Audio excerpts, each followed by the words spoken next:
Hello, I'm Susan Woods. The title of this video is Why Black Lives Matter Failed.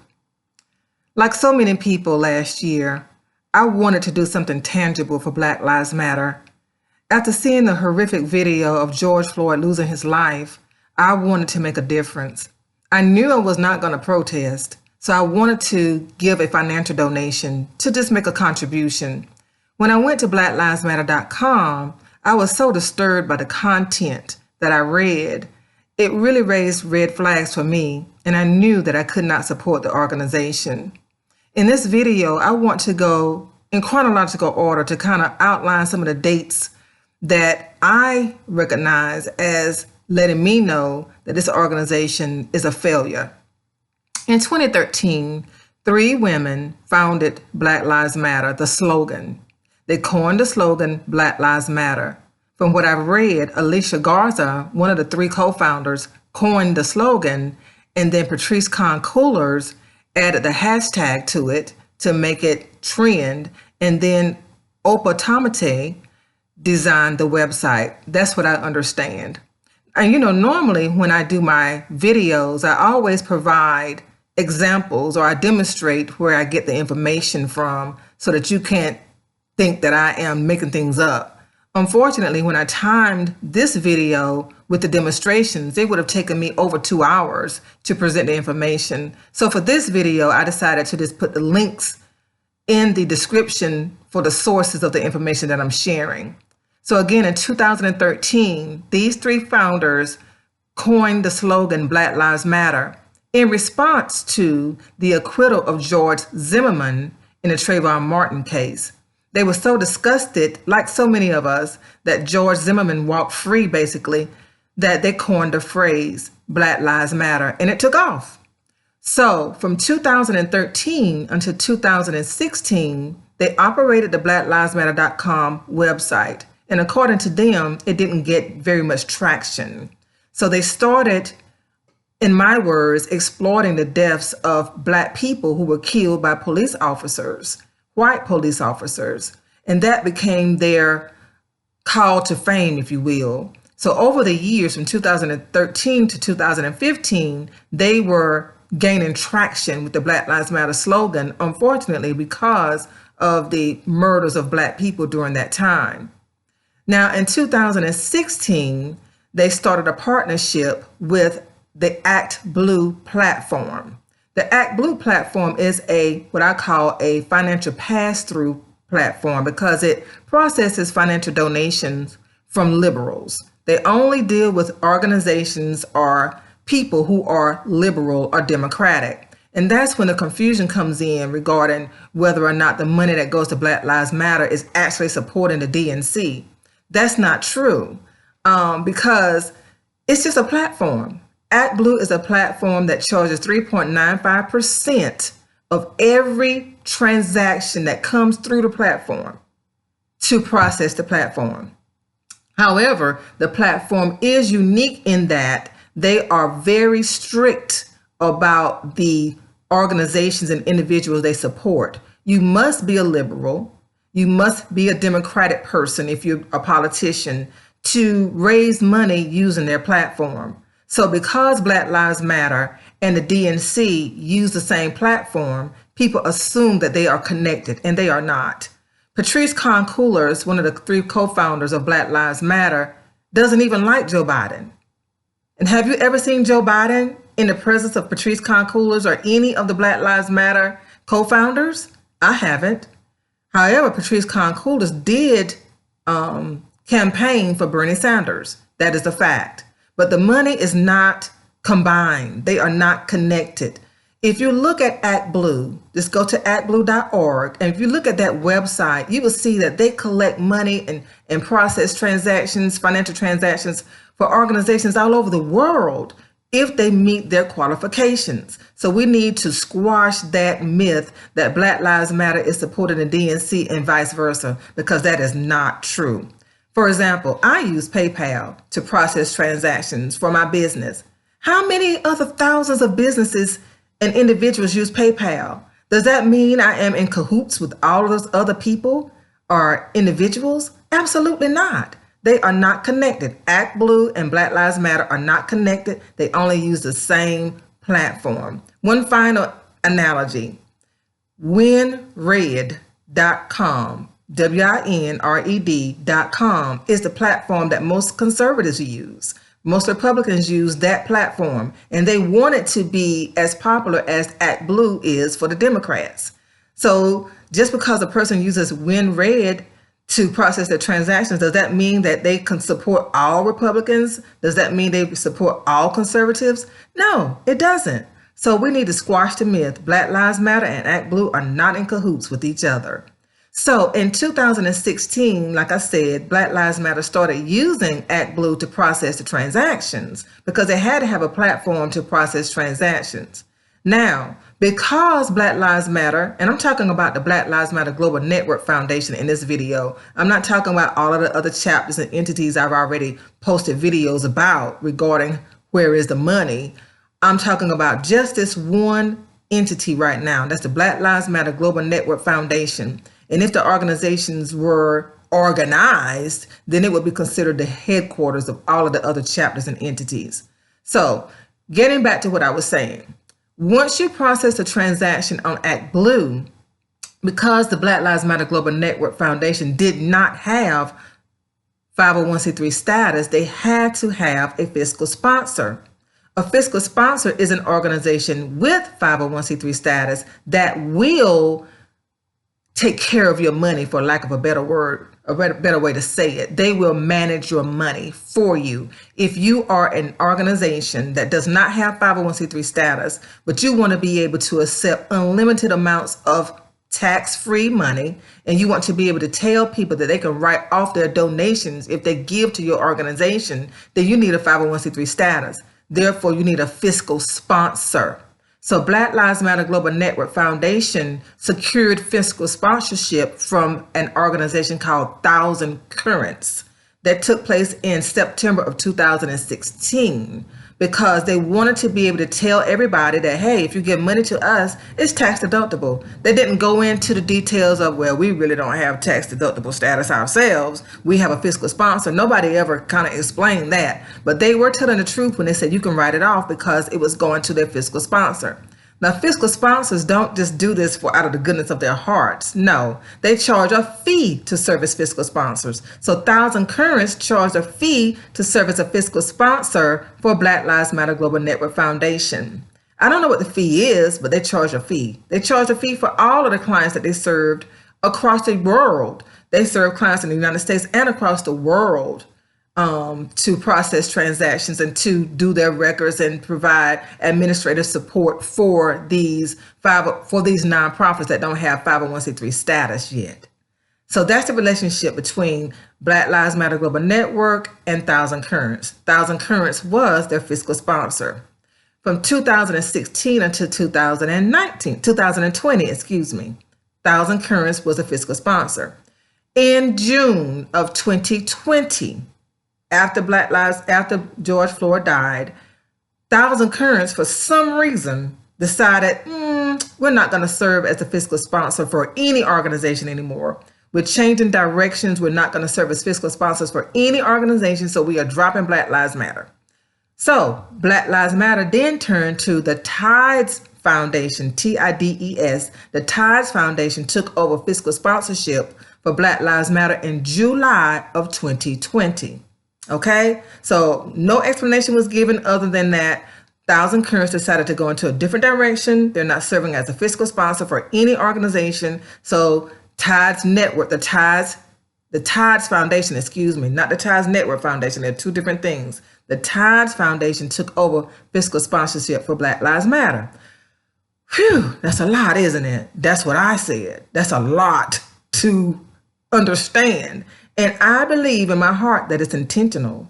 I think all of these changes that they are implementing regarding how the money is managed is intentional to confuse us, to make it harder for us to answer the question, where is the money? One more major change happened last year too. In December 2020, the IRS sent a determination letter to the Black Lives Matter Global Network Foundation. saying that, hey, you now have your own 501c3 status. So technically, they don't need a fiscal sponsor anymore. They have their own 501c3 status now, effective August 2020, but the letter went out in December 2020.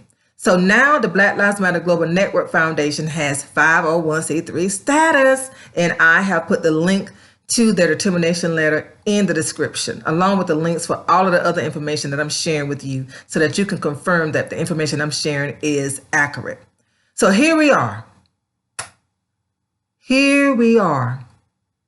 Back to the title of this video, Why Black Lives Matter Failed. Black Lives Matter failed because it was never organized to be successful.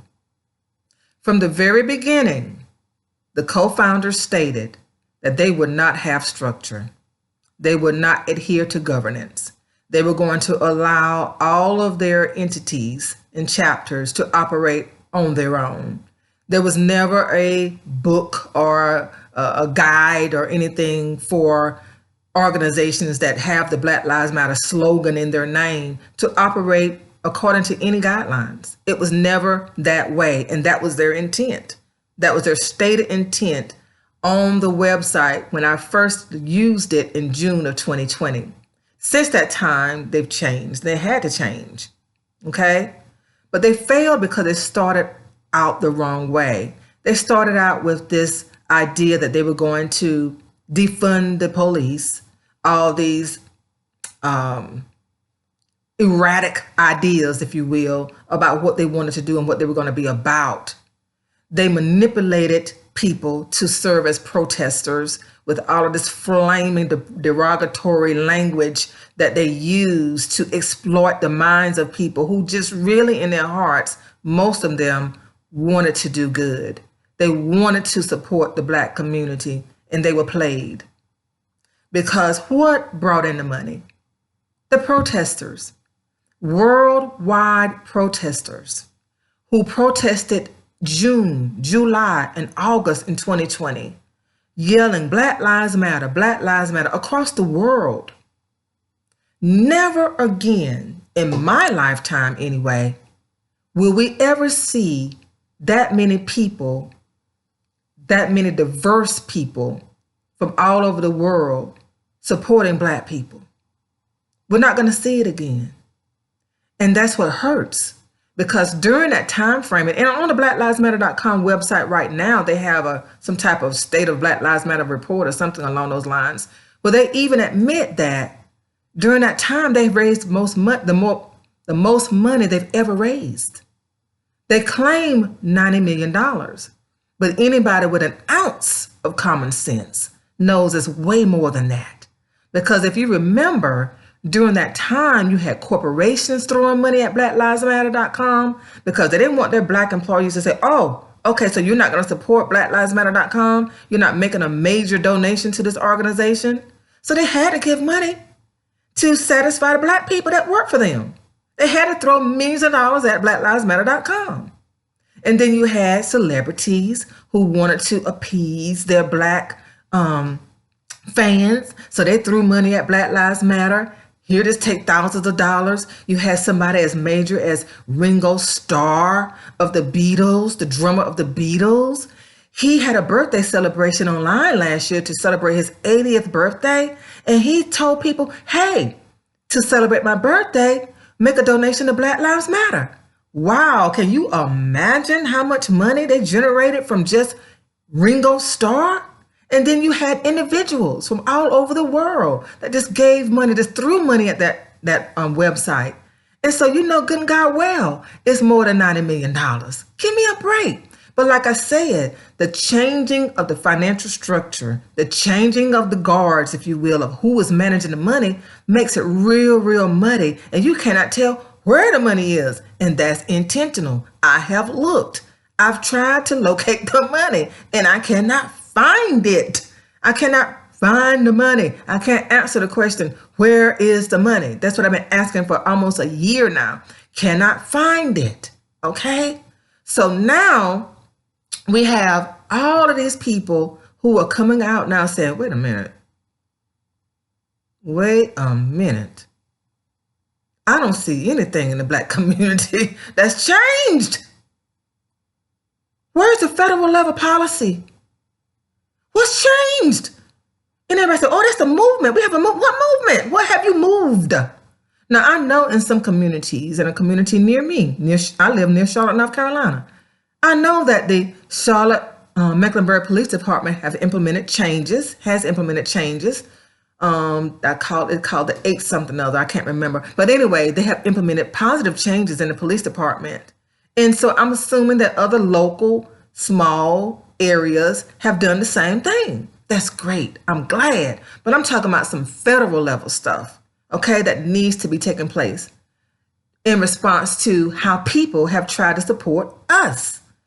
In addition to that, if we look back, where are the grassroots efforts that $90 million or more should be paying for? I'm still seeing grassroots nonprofit organizations that cater to Black people lacking financial resources. Why is that? And guess what else? There are 10 Black Lives Matter chapters that have come out in an open letter saying, okay, it's time to tell the truth. We have been asking for money since 2013, and we have not gotten one penny from Black Lives Matter Global Network Foundation. Now, guess what? The website doesn't list the chapters anymore. Once those 10 chapters wrote the open letter and started complaining about not getting any money, they removed the chapter list from the website. If you go to blacklivesmatter.com right now, you will not see a link for chapters. You used to be able to click on the chapters link, and it would list all of the chapters that went through whatever process they needed to go through to become an official chapter. That's gone. Retaliation. You talk too much. You put us on blast. So now we're going to just remove you from our website to remove all your little bit of credibility that you did have. Okay. Things are falling apart. Black Lives Matter has failed. Another thing, guess what else? The parents of some of the murder victims are coming out loud saying, hey, stop exploiting my child's death. Stop exploiting my pain for your financial gain. Just stop doing it, okay? Michael Brown's father says stop doing it. He's calling for $20 million. He's like, look, Black Lives Matter never did anything for my community. They only exploited my son's name, and they never came back and gave us a penny. So he's asking for $20 million after he saw they made $90 million, right? Tamir Rice's mother, oh my God, she's like, do not use my son's name in your publicity anymore. Stop using my son's name. You haven't done anything for us. You haven't done anything for the community. You lied.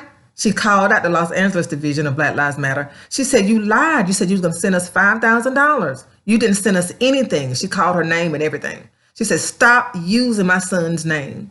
On a side note, Tamir Rice's mother also fired Ben Crump because she thought he was exploiting her son's death to promote himself. Okay, guess who else?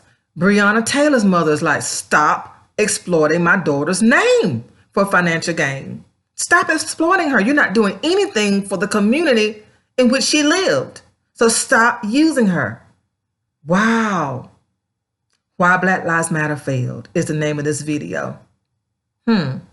It's coming clear. It's becoming very clear why they failed. But the major thing, the major primary reason they failed, and I said they, I'm talking about the co-founders that founded the Black Lives Matter Global Network Foundation. They were selfish, or they are selfish. I know you've heard Patrice Cullars, one of the 3 founders of BlackLivesMatter.com, the Black Lives Matter Global Network Foundation. She has been on a real estate buying binge. She purchased a $1.4 million home in California in a predominantly white neighborhood. Yes, Miss Black Lives Matter herself didn't go to the Black community in California to purchase a mansion. She went to the predominantly white part of California to purchase her $1.4 million mansion. That's not all. She has 3 other properties that each are over $500,000. She admitted it. She admitted it on an interview with Mark Lamont Hill. Yeah, she told him, he asked her straight up, do you own those properties? And she said, yes, I do. And she said, I brought those properties to take care of my family. Okay. She says she has a mother, she has a disabled brother, and she has a son. She failed to mention her wife. She failed to mention her wife. She failed to mention her wife. But she has family members who she has to take care of.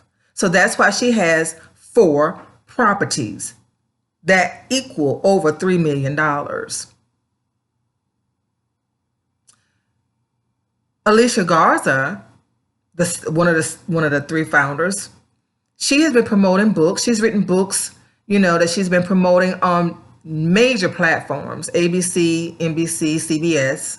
They've given her so much airtime to promote her books. She has stepped away.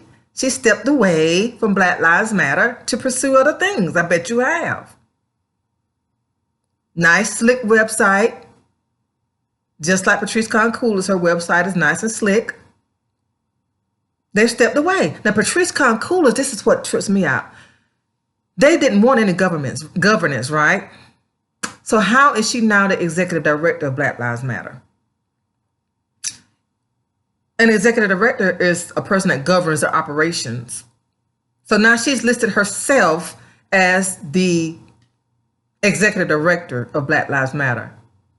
By the way, Black Lives Matter Global Network Foundation has come out with a statement saying that Patrice Cullars earned her money, okay, from her book sales and from a production deal that she has with Warner Brothers.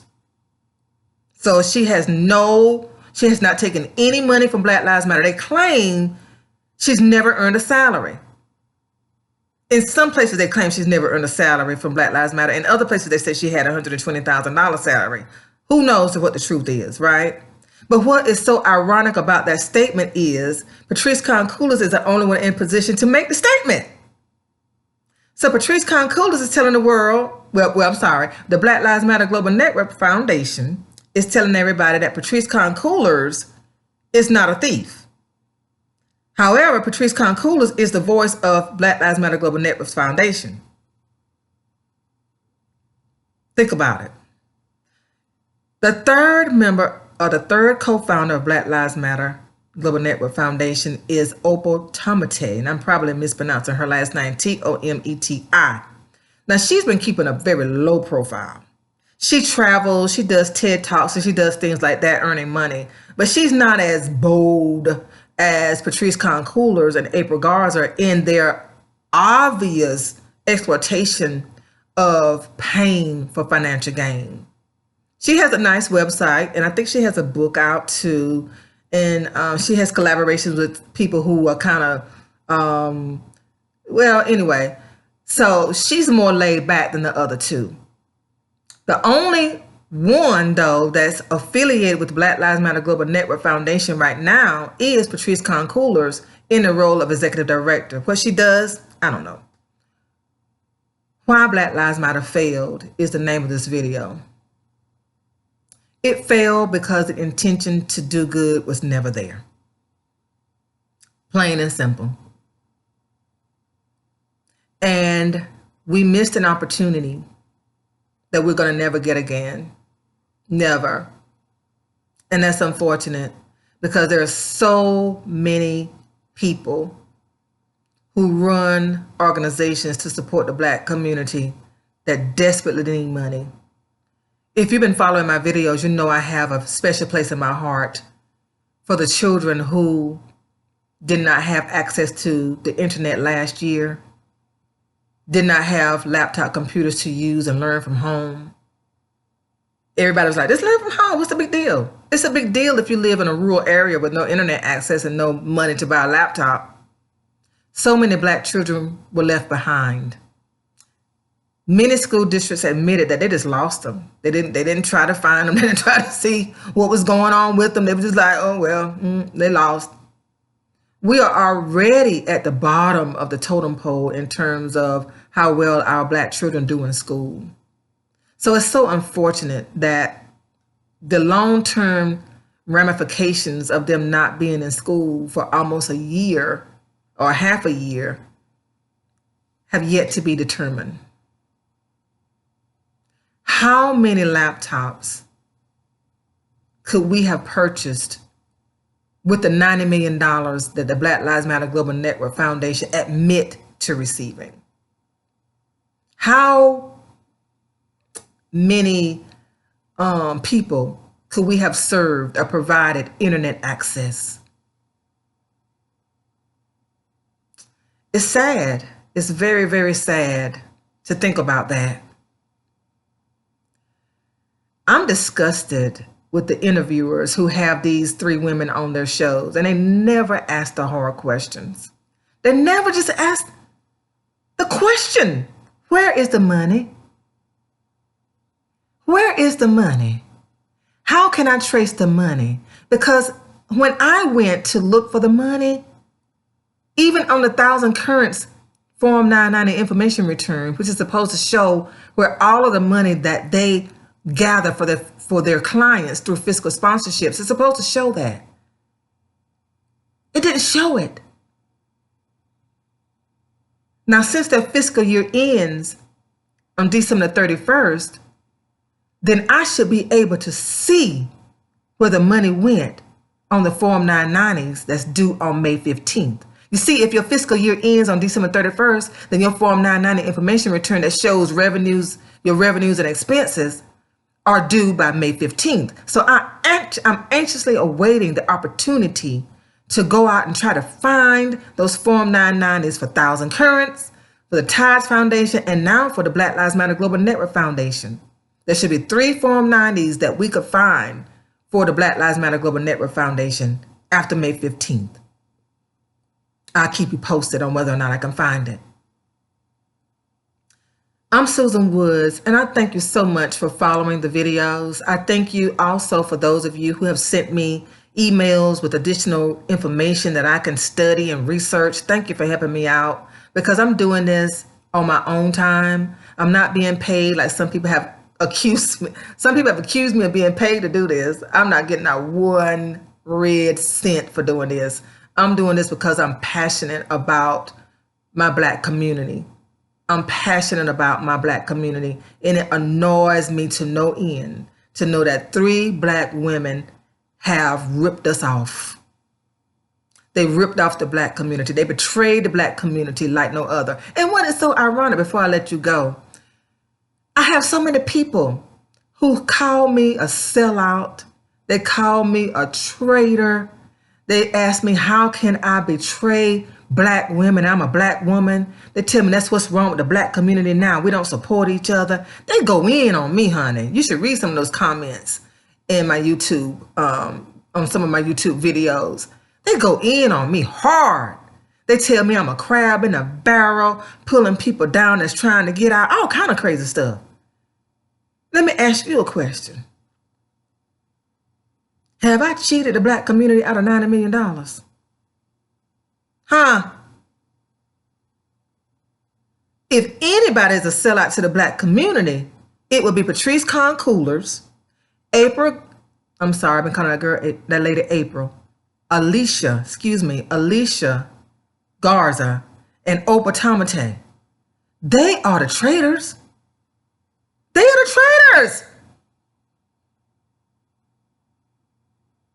Thank you so much for your time. And I'm going to continue the investigations. And I appreciate your support and your words of encouragement from all over the world. Thank you, and have a great day.